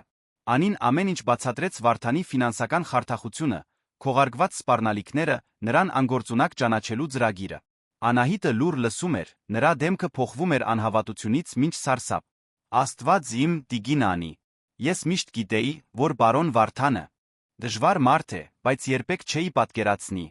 Անահիտ, ես չեմ կարող երաշխավորել, որ դուք կպահպանեք ձեր աշխատանքը այս իրավիճակի լուծումից հետո։ Վարդանը կարող է ձեզ ազատել աշխատանքից որպես վրեժխնդրություն։ Կամ դուք ինքներդ կարող եք որոշել հեռանալ անհարմարավետության պատճառով։ Ուզում եմ իմանաք, որ անկախ նրանից, թե ինչ կլինի, ես կհոգամ, որ դուք ֆինանսապես չտուժեք։ Մանեն բռնեց մոր ձեռքը։ Մայրիկ, ես չէի կարող հանգիստ նստել ու նայել, թե ինչպես են գործանում Տիգին Անին։ Պետք է ինչ-որ բան անեի։ Անահիտը նայեց դստերը հպարտության անհանգստության խառնուրդով։ Աղջիկս, դու ազնիվ սիրտ ունես, բայց հզոր մարդկանց հետ գործ ունենալը կարող է վտանգավոր լինել։ Դրա համար էլ պետք է մի բան ասեմ, ասաց Անին, ձայնն ավելի լրջացավ։ Պարոն Հովհաննիսյանն ինձ տեղեկացրեց, որ Վարդանը կասկածելի կապեր ունի։ Նրա որոշ ներդրողներ ակնհայտորեն կապեր ունեն օրենքից դուրս գործող կազմակերպությունների հետ։ Եթե Վարդանն իրեն անկյուն մղված զգա, նա կարիք չունեցավ ավարտելու նախադասությունը։ Բոլորն էլ հասկացան ակնարկը։ Մեքենայի ժամանման ձայնը ընդհատեց զրույցը։ Վարդանն էր, ով սպասվածից շատ ավելի շուտ էր վերադարձել։ Նրա դեմքը կարմրել էր զայրույթից, նա մեծ քայլերով քայլում էր դեպի տուն։ Անի, գոռաց նա դեռ չմոտեցած։ Որտեղ ես։ Երեք կանայք արագ իրար նայեցին։ Ներս գնացեք, շնջաց Անին։ Եվ Անահիտ, Մանեին այսօր նրանից հեռու պահիր։ Վարդանը հայտնվեց այգում փոթորկի պես։ Ձեռքերում նա պահում էր իրավական փաստաթղթերի մի տրցակ։ Անի, ինչ սատանայություն է սա։ Նա գատաղությամբ փաստաթղթերը նետեց նրա ձնկներին։ Լիազորագրի չեղարկոում։ Իմ բիզնեսի հետաքննություն։ Ինչպես ես համարձակվել դա անել իմ թիկունքում։ Անին հանգիստ մնաց, բայց Մանեն տեսնում էր նրա ձեռքերի թեթ դողը։ Վարդան, ես պարզապես պաշտպանում եմ իմ իրավական շահերը։ Ցանկացած մարդ իմ իրավիճակում նույնը կաներ։ Պաշտպանում ես շահերտ, Վարդանը սարկազմով ծիծաղեց։ Անի, դու ամենափոքր գաղափարն անգամ չունես, թե ինչպես է աշխատում բիզնեսը։ Առանց իմ ուղղորդման քեզ կթալաներ ցանկացած խելոք, ով կհայտնվեր քո ճանապարհին։ Ինչպես դու ու ես ինձ թալանում, Վարդան։ Հաջորդած լռությունը խլացնող էր։ Վարդանը մի պահ քարացավ, կարծես չէր հավատում, որ նա այդ բառերը բարձրաձայն ասաց։ Ինչ ասացիր։ Ասացի, որ դու ինձ թալանում ես։ Օգտագործում ես իմ անունը վարկեր վերցնելու համար, որոնք չես կարող վճարել, գրավ ես դնում իմ սեփականությունները առանց իմ գիտության, կեղծում ես փաստաթղթեր։ Վարդանը մոտեցավ սայլագին, նրա աչքերը փայլում էին մի այնպիսի զայրույթով, որը Մանեն երբեք չէր տեսել։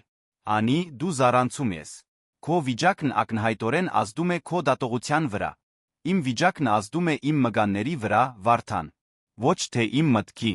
Դա դեռ կտեսնենք։ Վարդանը մի քանի քայլ հետ գնաց վերցնելով հեռախոսը։ Բժիշկ Կարապետյանը։ Վարդան Ավետիսյանն է։ Այո, մենք պետք է արագացնենք այն գնահատումը, որը քննարկել էինք։ Գինս պարանոյայի մտավոր անկայունության հստակ նշաններ է ցույց տալիս։ Անին գունատվեց։ Վարդան, դու չես կարող։ Ես կարող եմ կանեմ։ Բժիշկ Կարապետյանն այսօր կգա այստեղ լիակատար բժշկական գնահատման համար։ Եթե ուզում ես իրավական պատերազմ խաղալ, Անի, կտեսնես, որ ես շատ ավելի լավ եմ խաղում, քան դու։ Մանեն, ով այդ ամենին հետում էր ծառի հետում թաքնված, զգաց տերորի զայրույթի խառնուրդ։ Վարդանն արագացնում էր իր ծրագրերը ստիպված լինելով Անիի իրավական գործողություններից։ Այդ պահին Անահիտը հայտնվեց Մանեի գողքին։ Արի, աղջիկս։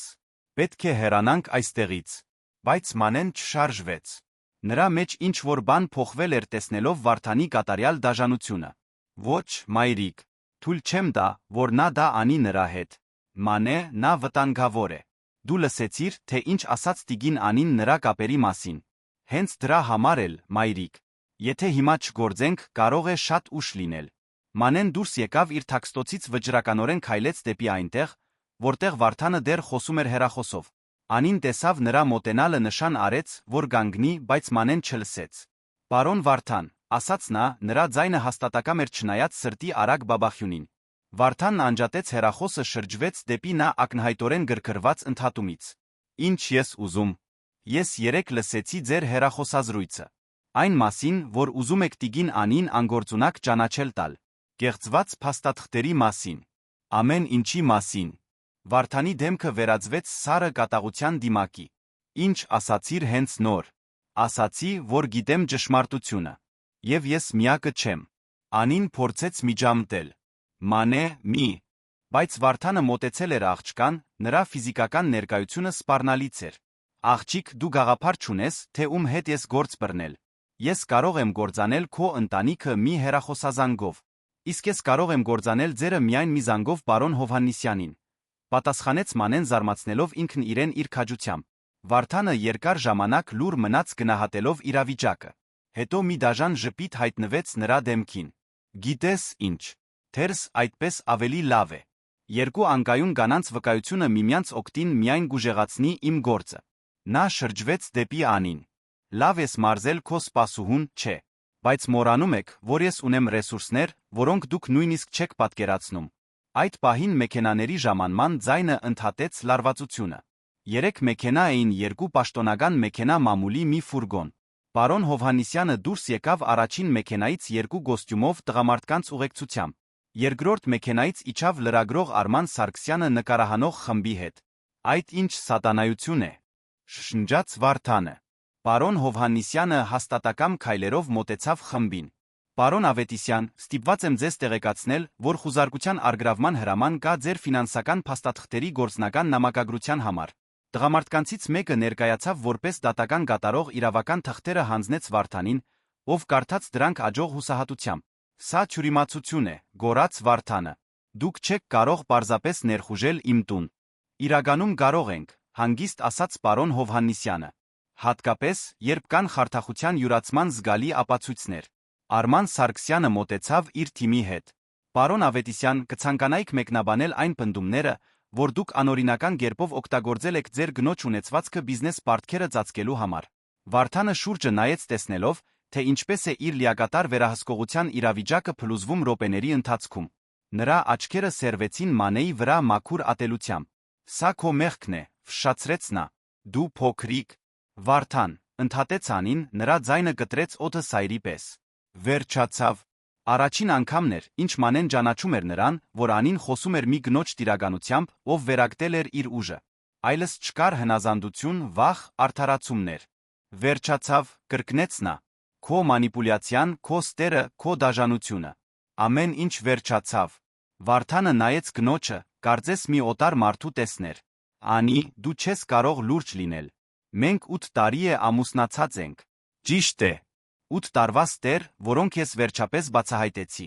Դատական կատարողները սկսեցին ուղղվել դեպի տուն։ Վարդանը հասկացավ, որ իրավիճակը լիովին դուրս է եկել վերահսկողությունից։ Նա մեկ անգամ նայեց Մանեին, կարծես նրա դեմքը դրոշմելով հիշողության մեջ։ Դու չգիտես ինչի մեջ ես քեզ գցել, աղջիկ։ Դու իրոք չգիտես։ Բայց այս անգամ նրա սպառնալիքները դատարկ հնչեցին։ Վարդան Ավետիսյանի գայսրությունը փլուզվում էր բոլորի աչքի առաջ։ Նույնիսկ նա գիտեր, որ հետդարձ չկա։ Մանեն մոտեցավ Անիին, բռնեց նրա ձեռքը։ Միասին նրանք դիտում էին, թե ինչպես է ճշմարտությունը վերջապես լույս աշխարհ գալիս, իմանալով, որ ամենադժվար օրերը դեռ արջում են։ Հաջորդ 24 ժամերը Ավետիսյանների առանձնատունը վերածեցին իրական մարտադաշտի։ Փաստաբանները, հաշվապահները, դատական կատարողները շրջում էին կալվածքում, կատալոգավորելով փաստաթղթերն ու ապացույցները։ Վարդանը փակվել էր իր աշխատասենյակում իր իրավաբանական թիմի հետ, մինչդեռ Անին վերջապես ազատության օդ էր շնչում իր սեփական տանը։ Պարոն Հովհաննիսյանը մի տեսակ գործառնական կենտրոն էր ստեղծել ճաշասենյակում, որտեղ փրել էր փաստաթղթերը, որոնք բացահայտում էին Վարդանի դավաճանության իրական ծավալը։ Մանեն, ով այժմ պաշտոնապես ճանաչված էր որպես գործով կարող վկա, ներկա էր լինում այդ հանդիպումներից շատերին։ Օրիորդ Մանե, ասաց պարոն Հովհաննիսյանը ուղղելով ագնոցը, ձեր քաջությունը փրկեց ոչ միայն տիկին Անին, այլ հնարավոր այլ զոհերի, ում մենք դեռ չենք ճանաչում։ Անին, նստած սեղանի մոտ իր սայլակով, պահում էր Մանեի ձեռքը։ Պարոն Հովհաննիսյան, ինչ եք բացահայտել 3 առգրավված փաստաթղթերում։ Պարոն Հովհաննիսյանը խորը հոգոց հանեց։ Ավելի վատ է, քան պատկերացնում էինք։ Վարդանը ոչ միայն խարդախությամբ օգտագործել է ձեր ունեցվածքը։ Նա ստեղծել է կեղծ ընկերությունների մի բարդ ցանց, բոլորն օգտագործելով ձեր անվան ստորագրության տարբերակները։ Ընդհանուր պարտքը հասնում է գրեթե 50 միլիոնի։ Մանեն զգաց, թե ինչպես արյունը սարեց երակներում։ 50 միլիոն։ Այո։ Եվ ամենամտահոգիչը, այդ վարկերից որոշները վերցվել են արտասահմանյան գազམ་ակերպություններից, որոնք ըստ մեր միջազգային կապերի, կասկածելի համբավ ունեն բիզնես աշխարհում։ Անին մի պահ փակեց աչքերը։ Դա նշանակում է, որ նույնիսկ իմ ունեցվածքը պաշտպանված լինելու դեպքում, նրանք դեռ կարող են գալ Վարդանի հետից։ Ճիշտ այդպես։ Եվ որպես հետանք կարող են փորձել ճնշում գործադրել նա ձեզ վրա։ Այդ պահին Անահիտը մտավ սենյակ, սուրճի սկուտեղը ձեռքին։ Նրա դեմքը գունատ էր, նա ակնհայտորեն դողում էր։ Տիկին Անի, դրան մոտ մարդիկ կան։ Ասում են ուզում են խոսել պարոն Վարդանի հետ բիզնեսի հարցով։ Պարոն Հովհաննիսյանն անմիջապես վեր կացավ։ Ինչպիսի։ Մարդիկ։ Լավ հագնված, բայց սպառնալից։ Նրանցից մեկը օտարերկրյա շեշտադրում ունի։ Անին բարոն Հովհաննիսյանը իրար նայեցին ակնհայտ անհանգստությամբ։ Մանե Անահիտ, արագ ասաց Անին, ուզում եմ, որ հենց հիմա դուրս գաք տանից։ Գնացեք քաղաք, ցանկացած տեղ այստեղից հեռու։ Ոչ, հաստատակամ ասաց Մանեն։ Ես ձեզ մենակ չեմ թողնի։ Մանե, սա քննարկման թեմա չէ։ Անին իրավացի է, ընդհատեց պարոն Հովհաննիսյանը։ Եթե այդ մարդիկ նրանք են, ում ես կարծում եմ, ձեր ներկայությունն այստեղ կարող է վտանգավոր լինել։ Բայց նախքան նրանք կկարողանային շարունակել զրույցը, լսեցին բարձր ձայներ գլխավոր սրահից։ Վարդանը անգլերենով վիճում էր ինչ-որ մեկի հետ, նրա ձայնը նկատելիորեն ավելի քիչ տիրական էր, քան սովորաբար։ Պարոն Հովհաննիսյանը զգուշորեն մոտեցավ ճաշասենյակի դռանը նշան անելով կանանց, որ լուր մնան։ Ճեղքի միջով նրանք տեսան Վարդանին, ով խոսում էր 3 անթերի հագնված ասիացի տղամարդկանց հետ։ Պարոն Ավետիսյան, ասում էր նրանցից մեկը շեշտված առոքանությամբ, դուք վճարում էիք խոստացել անցյալ շաբաթ։ Մեր գործընկերները գործնում են համբերությունը։ Ես հասկանում եմ ձեր անհանգստությունը, պատասխանում էր Վարդանը ակնհայտորեն քրտնելով, բայց անսպասելի իրավական բարդություններ առաջացան։ Ինձ մի քանի շաբաթ է պետք կնոջս ակտիվների հարցը լուծելու համար։ Ահ, այո, ձեր գինը։ Լսել ենք իրավական խնդիրների մասին։ Դա դժբախտ իրավիճակ է։ Տղամարդու դոնը քաղաքավարի էր, բայց այնտեղ մի թաքնված սպառնալիք կար, որից Մանեն սարսռաց։ Լսեք, ասաց Վարդանը, նրա ձայնը հուսահատ երանգ ստացավ, ես այլ սեփականություններ ունեմ, այլ ներդրումներ։ Մենք կարող ենք աշխատել վճարման ժամանակացույցի շուրջ։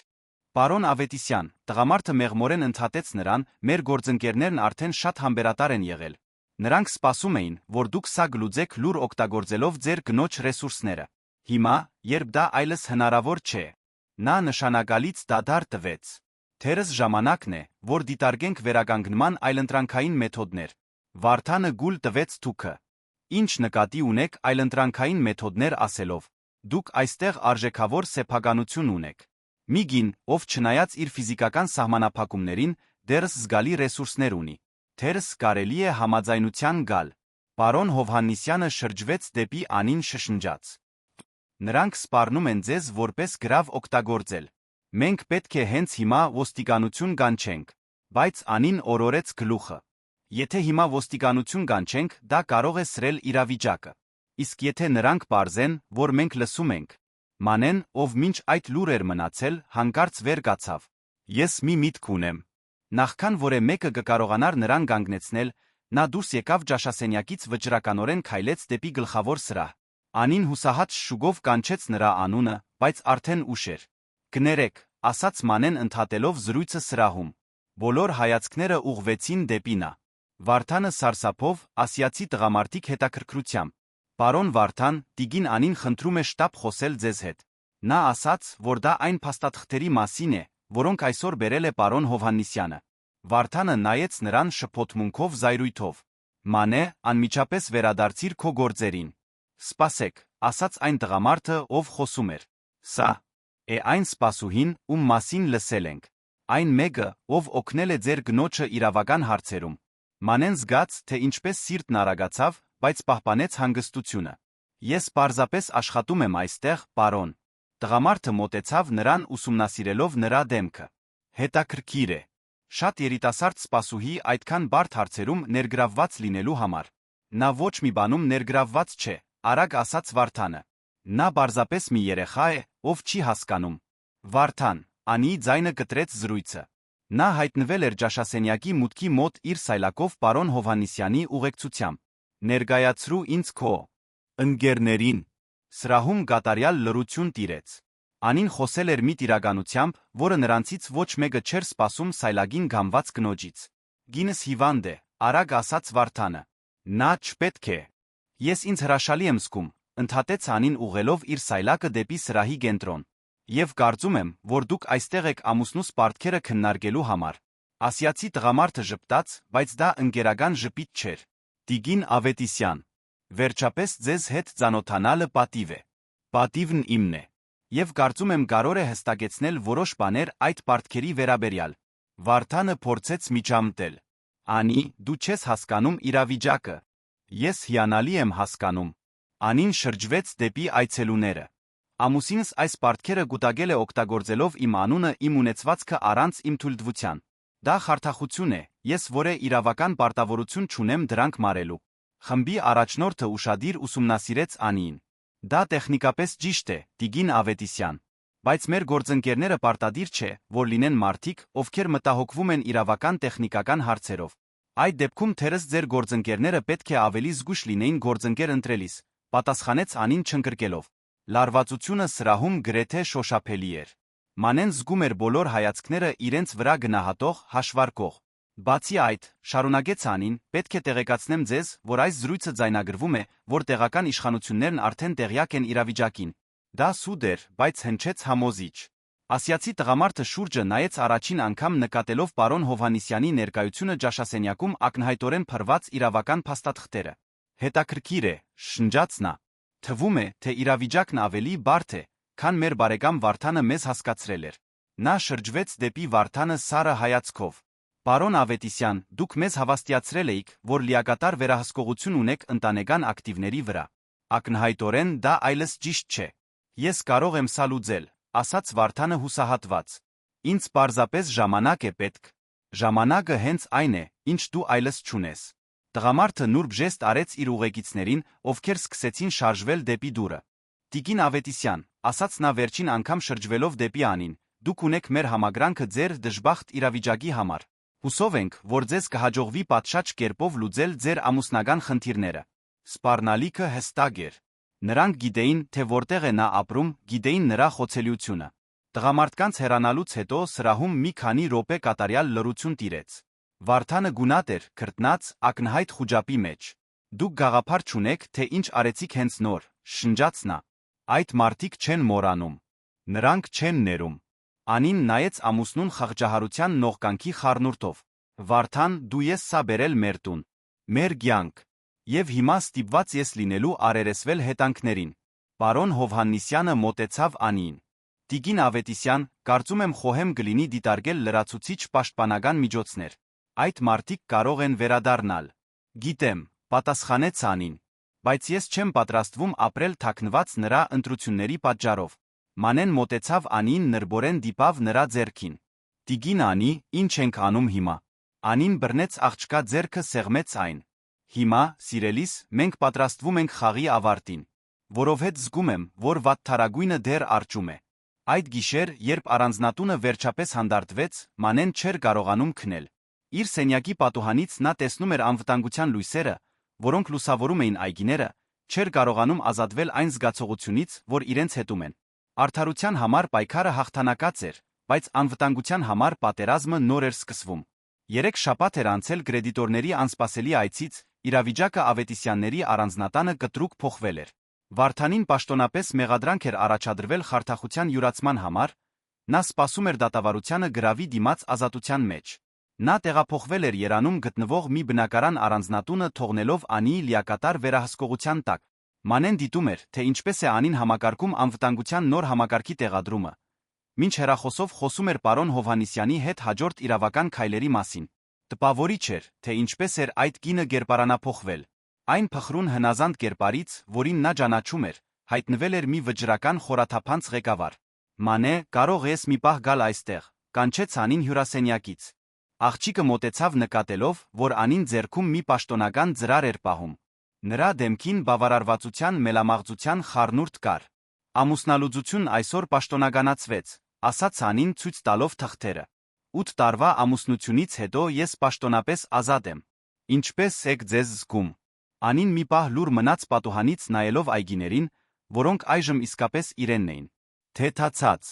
տխուր գործրած ժամանակի համար, բայց հիմնականում հուսադրված։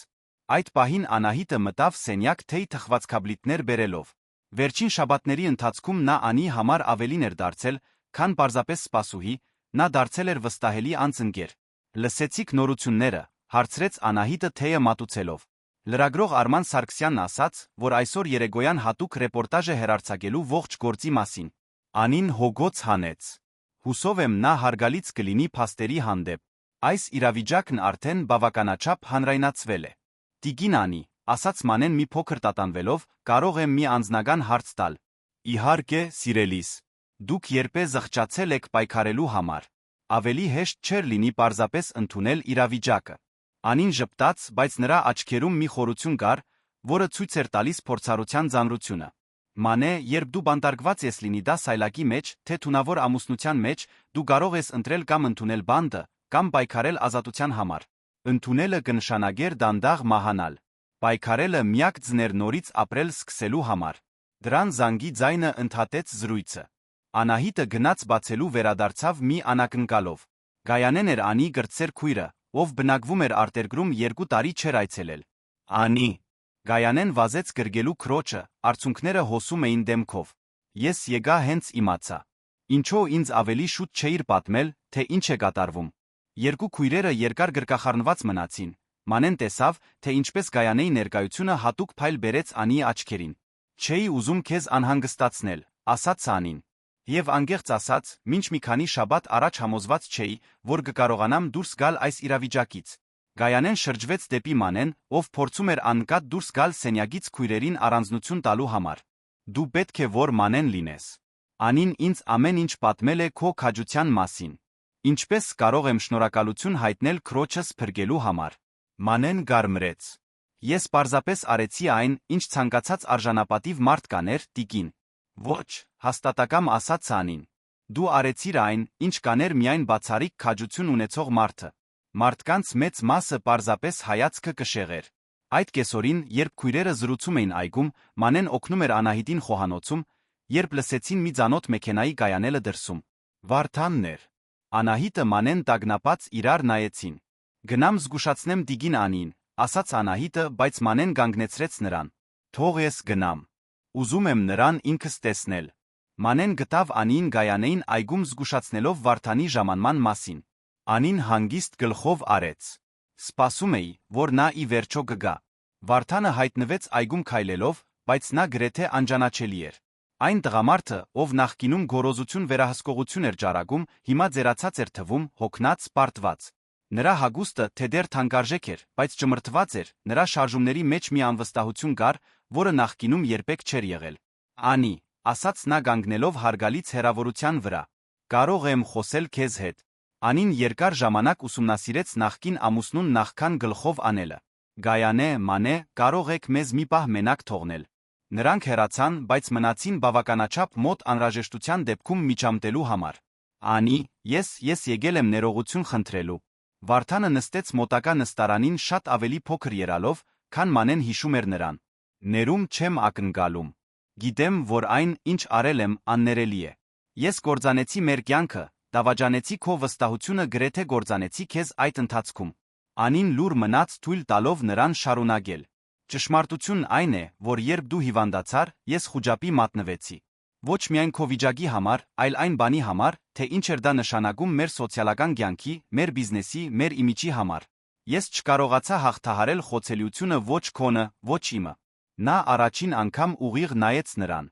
Դա չի արդարացնում ոչինչ, ինչ ես արել եմ։ Բայց ուզում եմ իմանաս, որ դա երբեք քեզ չսիրելու մասին չէր։ Դա իմ սեփական վախի հպարտության մասին էր։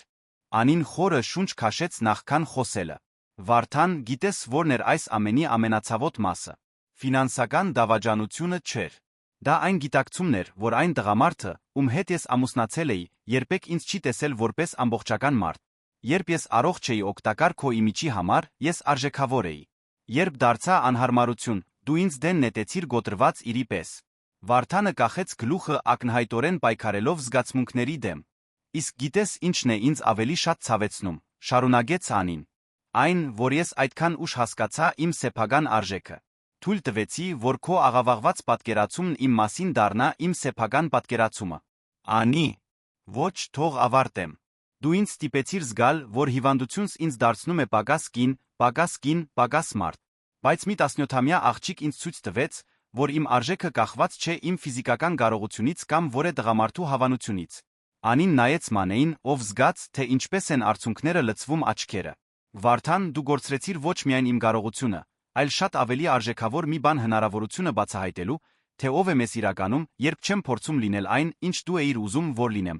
Վարդանը մի քանի րոպե լուր մնաց։ Երբ վերջապես խոսեց, նրա ձայնը լի էր անկեղծ զղջմամբ։ Դու իրավացի ես։ Ամեն ինչում։ Եվ գիտեմ, որ փոփոխությունների համար արդեն ուշ է, բայց ուզում եմ իմանաս, որ օգնություն եմ փնտրելու։ Թերապիա խորհրդատվություն ինչ էլ որ անհրաժեշտ լինի հասկանալու համար, թե ինչու դարձա այն մարդը, որը դարձա։ Նա դանդաղ վեր կացավ։ Վերջին մի բան կա։ Արտասահմանյան կրեդիտորները։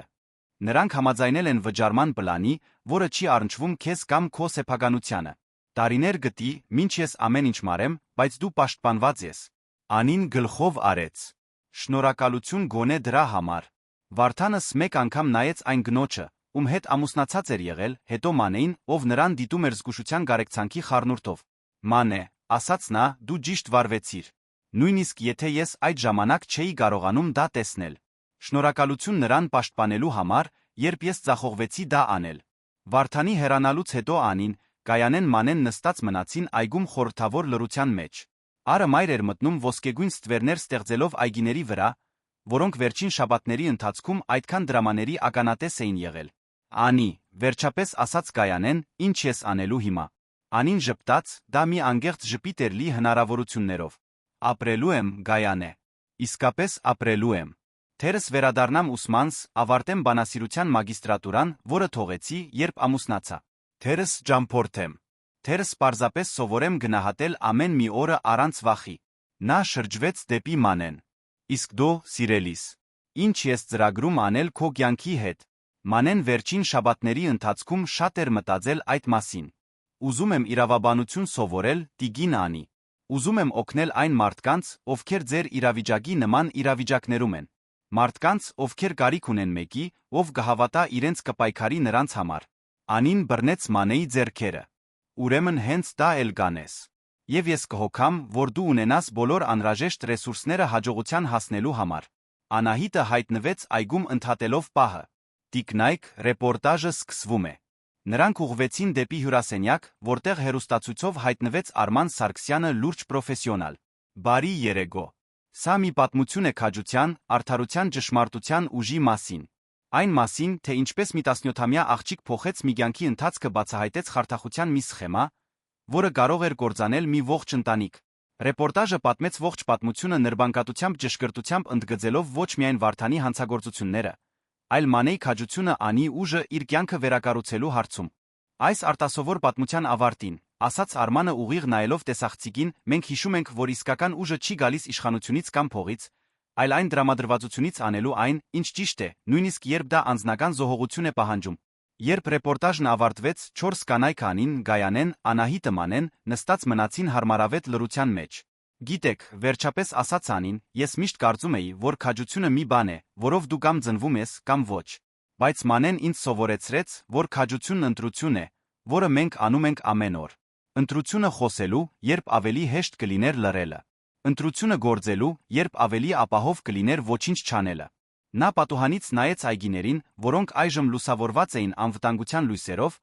որոնք երաշխավորում էին նրա պաշտպանությունը։ Չգիտեմ, թե ինչ է սպասվում ապագայում, բայց գիտեմ մի բան, ես այլս երբեք չեմ լինի իմ սեփական վախերի կամ այլ մարդկանց սպասումների գերին։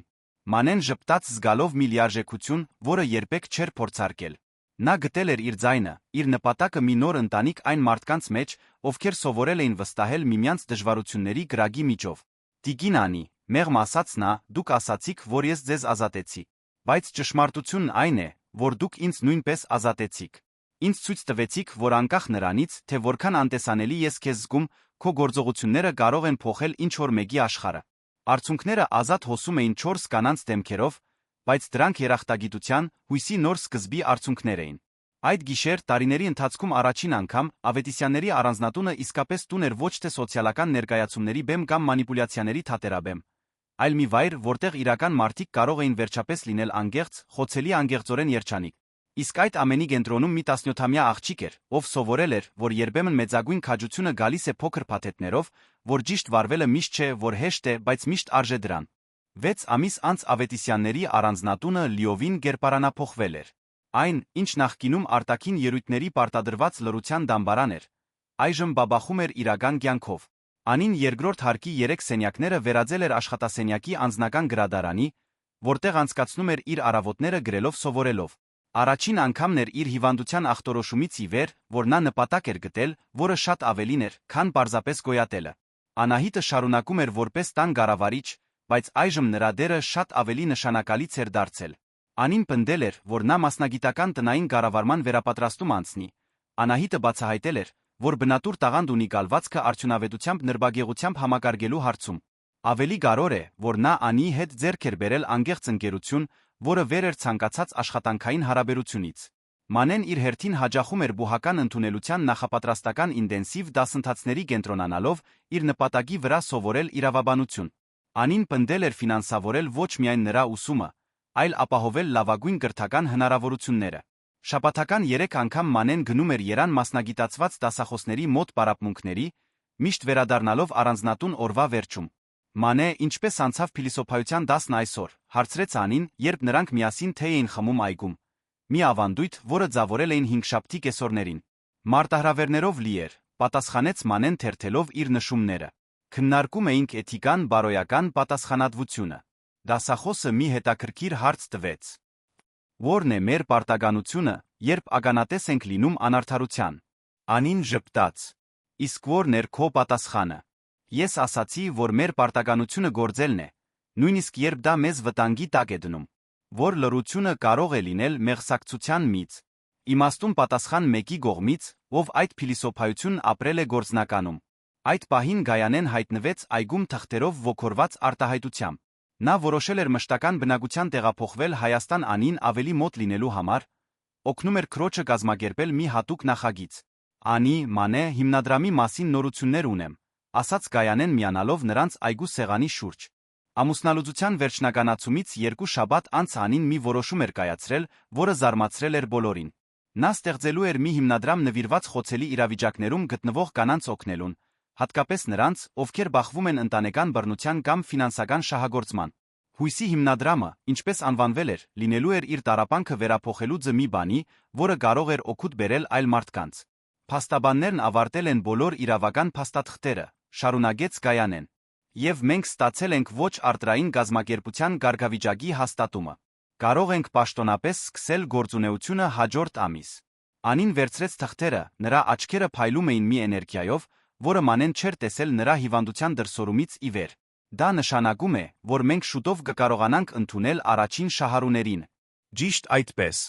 Եվ մենք ունենք 5 կանանց ցուցակ, ովքեր արդեն նախնական հաստատվել են իրավական օգնություն ժամանակավոր կացարան ստանալու համար։ Մանեն դիտում էր 2 քույրերին, ովքեր քննարկում էին հիմնադրամի մանրամասները հիացմունքի երախտագիտության խառնուրդով։ Տեսնել, թե ինչպես է Անին իր դրավմատիկ փորձը ուղղում կառուցողական մի բանի, ներշնչող էր որոշ առումով, ամբողջացնում էր իր սեփական ճանապարհի շրջանակը։ Տիկին Անի, ասաց Մանեն մի փոքր տատանվելով, կարող եմ մի առաջարկ անել հիմնադրամի վերաբերյալ։ Իհարկե, սիրելիս։ Քո կարծիքները միշտ ողջունելի են։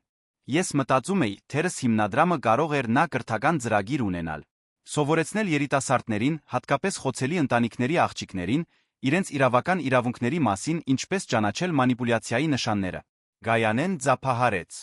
Մանե, դա հիանալի միտք է։ Կանխարգելում կրթության միջոցով։ Անին մտախոհ գլխով արեց։ Դու իրավացի ես։ Եթե մենք այդպիսի ծրագրեր ունենայինք, երբ ես երիտասարդ էի, թերս ես ավելի շուտ կճանաչեի մանիպուլյացիայի նշանները։ Եվ ես կարող էի օգնել մշակելու ուսումնական ծրագիրը, առաջարկեց Մանեն։ Օգտագործել իմ փորձը մեծացած լինելով այդ դինամիկաները դիտելով։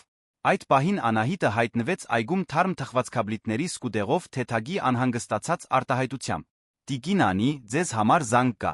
Պարոն Հովհաննիսյանն է։ Անին գիտեց հոնքերը։ Հուսով եմ Վարդանի մասին վատ նորություններ չեն։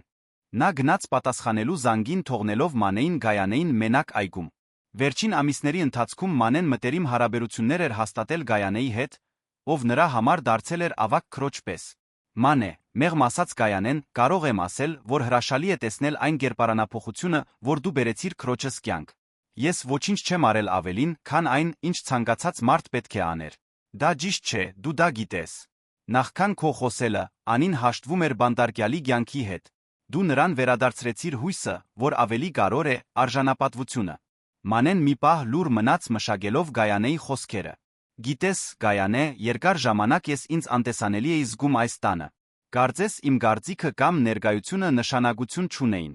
Բայց Անին օգնելը ինձ ստիպեց հասկանալ, որ երբեմն ամենակարևոր մարդիկ նրանք են, ում ուրիշները չեն նկատում։ Անին վերադարձավ այգի, նրա դեմքը ցույց էր տալիս բավարարվածության անհանգստության խառնուրդ։ Պարոն Հովհաննիսյանն ասաց, որ Վարդանը վերջնականացրել է համաձայնությունը արտասահմանյան կրեդիտորների հետ։ Նա վաճառել է իր բոլոր մնացած ակտիվները, կարողացել է մարել պարտքերի մեծ մասը։ Համաձայնագիրը ներառում է հատուկ կետ, որն ինձ պաշտպանում է ցանկացած հետագա պահանջից։ Իսկ դու ինչպես ես քեզ զգում դրա վերաբերյալ, հարցրեց Գայանեն։ Անին նորից նստեց խորհելով հարցի շուրջ։ Թեթացած հիմնagանում։ Բայց նա տխուր նրա համար։ Պարոն Հովհաննիսյանն ասաց, որ Վարդանն ապրում է Երանում մի փոքր բնակարանում, աշխատում է որպես խորհրդատու գոյատելու համար։ Դա կտրուկ անկում է մեկի համար, ով սովոր էր այդքան ուժի։ Դու խղճում ես նրան, հարցրեց Մանեն։ Խղճում եմ այն ամենի համար, ինչ նա դարձավ, բայց չեմ զղջում մեր կատարած ընտրությունների համար։ Վարդանը շատ հնարավորություններ ուներ այլ ճանապարհ ընտրելու, նա միշտ նախընտրեց մանիպուլյացիան սուտը։ Այդ կեսօրին 3 կանայք միասին աշխատեցին հիմնադրամի վերջնական ծրագրերի վրա։ Նրանք որոշեցին, որ կենտրոնակայանը կլինի առանձնատան թերից մեկում, որը քիչ էր օգտագործվել, ստեղծելով մի հյուրընկալ տարածք, որտեղ խոցելի իրավիճակում գտնվող կանայք կարող էին ստանալ իրավական, հոգեբանական գործնական աջակցություն։ Երբ առը սկսեց մայր մտնել, նրանք հավաքվեցին առանձնատան գլխավոր պատշգամբում, նայելով այգիներին,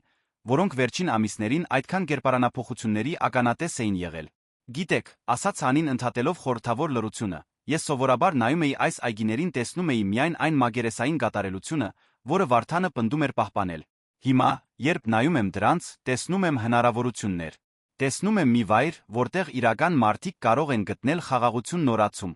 Անահիտը միացավ նրանց պատշգամբում ձեռքին մի նամակ պահելով։ Տիկին Անի, սա եկել է օրիորդ Մանեի համար։ Մանեն հետաքրքրությամբ վերցրեց ծրարը, բացեց այն արագ կարդալով նախքան լայն ժպտալը։ Համալսարանից է, հայտարարեց նա հազիվ զսպելով հույզերը։ Ընդունվել եմ հատուկ նախապատրաստական ծրագիր։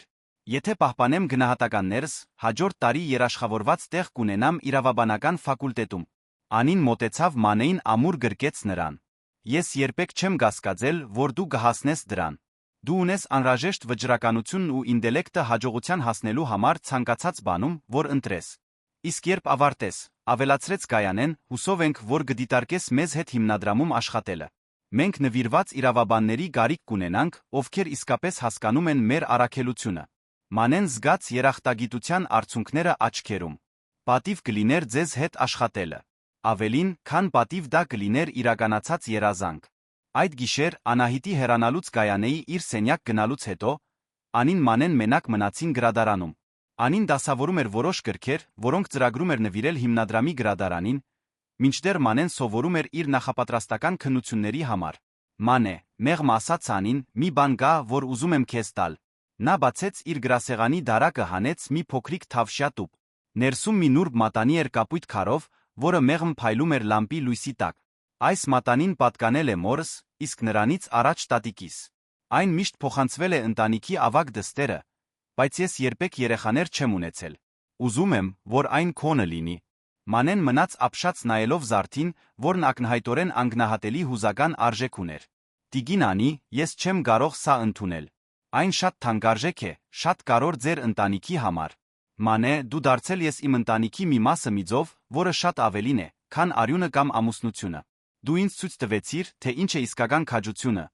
Ուզում եմ, որ մի բան ունենաս միշտ հիշելու քո սեփական ուժի մասին։ Դողացող ձեռքերով Մանեն ընդունեց մատանին, դնելով այն մատին։ Այն մի փոքր մեծ էր, բայց նա գիտեր, որ կարող է այն հարմարեցնել։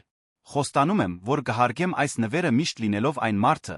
ում դուք հավատում եք, որ ես կարող եմ լինել։ Դու արդեն այդ մարդն ես, սիրելիս։ Միշտ եղել ես։ Ավելի ուշ այդ գիշեր, երբ Մանեն պատրաստվում էր քնել սպասավորների կացարանում գտնվող իր սենյակում մի տարածք, որը Անին պնդել էր լիովին վերանորոգել, նա պատուհանից նայեց լուսնի լույսով լուսավորված այգիներին։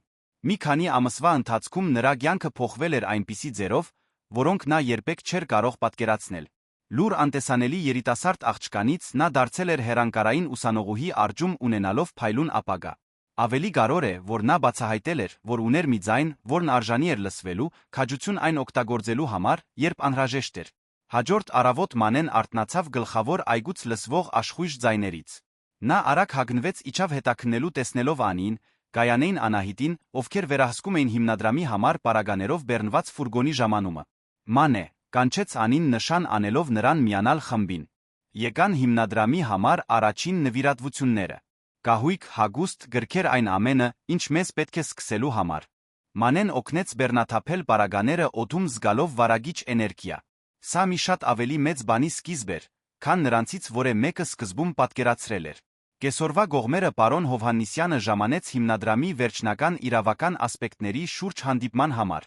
Նա իր հետ բերեց նորություններ, որոնք զարմացրին բոլորին։ Տիկնայք, հաճույքով տեղեկացնում եմ, որ ձեր պատմությունը ոգեշնչել է մի քանի զգալի նվիրատվություններ այն մարդկանց կողմից, ովքեր լսել են հիմնադրամի մասին Արման Սարգսյանի ռեպորտաժի միջոցով։ Մենք բավականաչափ միջոցներ ունենք ոչ միայն 2 տարի գործելու,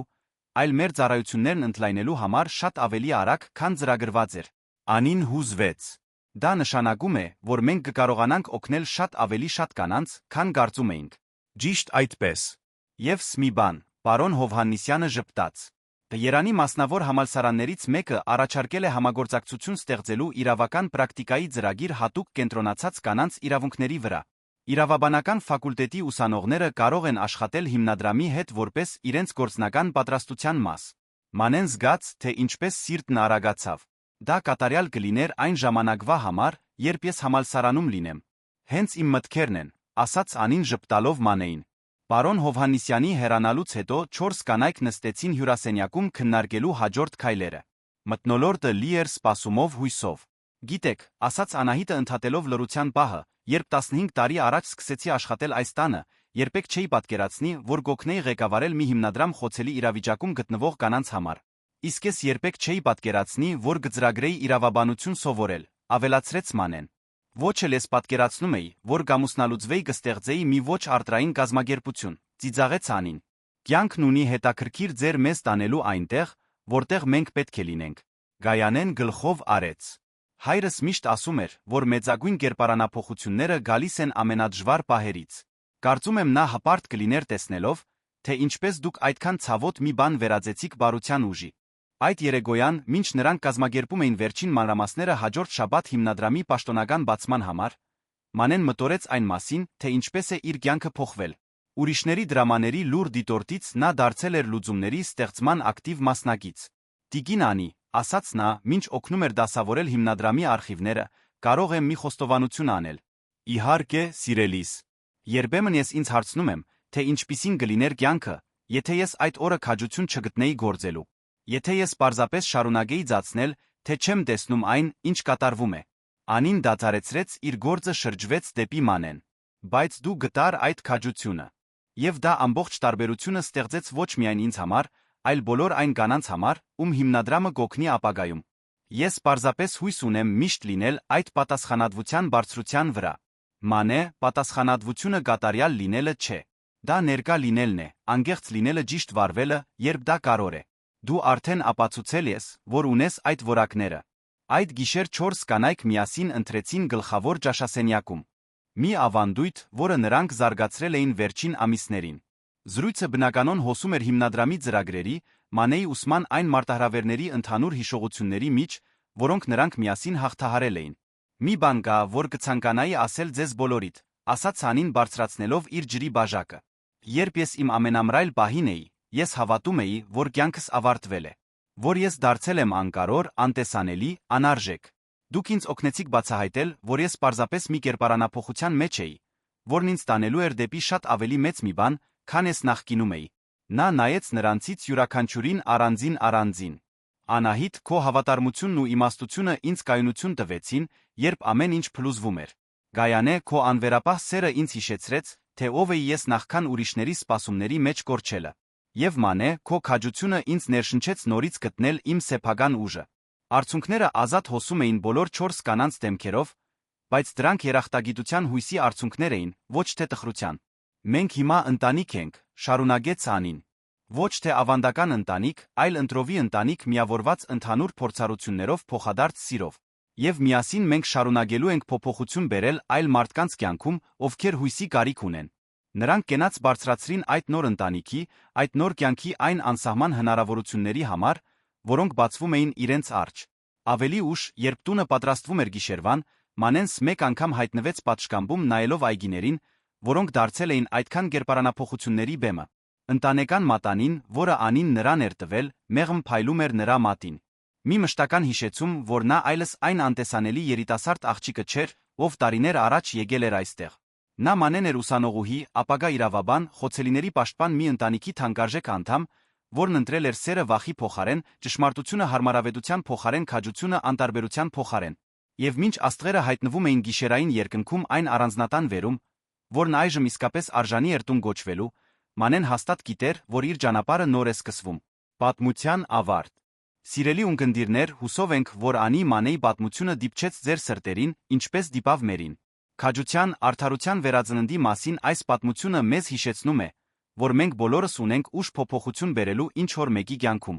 Եթե այս պատմությունը ձեզ ներշնչեց, չմոռանաք թողնել լայք, բաժանորդագրվել մեր ալիքին մեկնաբանություններում, կիսվել քաջության կերպարանափոխության մասին ձեր սեփական մտորումներով։ Ամեն օր մենք բերում ենք պատմություններ, որոնք ուսումնասիրում են մարդկային կյանքի բարդությունն ու հույսի ուժը։ Բաց մի թողեք մեր հաջորդ բովանդակությունը։ Միասին մենք կշարունակենք բացահայտել պատմություններ, որոնք ստիպում են մեզ աճել որպես մարդ։ Մինչ նոր հանդիպում հաջորդ պատմության մեջ։